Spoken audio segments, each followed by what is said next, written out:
আমি আর কি বলবো, সবার যে কথাগুলো বলছে, যে অ্যাডজেক্টিভ বলছে আপনার ব্যাপারে সবগুলোই ট্রু। যে ওকে। আমার হুজাইফার ব্যাপারেও আমি অনেক টিচারের কাছে নিয়ে গেছি ওকে হাতের লেখা সুন্দর করার জন্য, কিন্তু যেখানেই যাই সেখান থেকে ফেল হয়ে আসি। বেশ, এরপরে কয়েক জায়গায় গেছি, কিছুদিন শেখানোর পরে মানে আমি স্যাটিসফাইড না, ও কোনো ইমপ্রুভ হয় নাই, কিন্তু এখানে এসে অনেক ইমপ্রুভ করছে। হ্যাঁ, এটা আমি মনে করি যে এর সম্পূর্ণ কৃতিত্ব আপনার।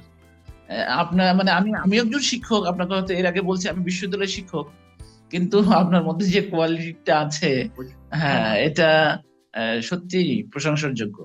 হ্যাঁ, ছাত্রদেরকে ক্যাপচার করা, সুন্দরভাবে শেখানো, এটা আপনার এটা এটা খুবই সুন্দর। আপনার এই গুণটা আপনার মধ্যে যে আছে, এটা খুবই ভালো, আমরা স্যাটিসফাইড, একদম স্যাটিসফাইড। আর মানে আমি এই জন্য না যে আমার ছেলের লেখা হাতে সুন্দর হয়েছে, আপনি যে ছাত্রদেরকে ধরে এত সুন্দর করে শেখাচ্ছেন, এটা সত্যিই মানে সত্যিই প্রশংসনীয়। আপনি এটা, এই কাজটা আপনার আপনি প্রশংসার যোগ্য। আমি আপনাকে বললাম আমি বিশ্ববিদ্যালয়ের শিক্ষক, আমি ম্যাথমেটিক্সের টিচার, আমরাও পড়াই, কিন্তু আপনি যেভাবে বাচ্চাদেরকে সুন্দর করে, যেভাবে আপনার সাহস থেকে এরা ইমপ্রুভ করছে, আমরা কৃতজ্ঞ আপনার প্রতি।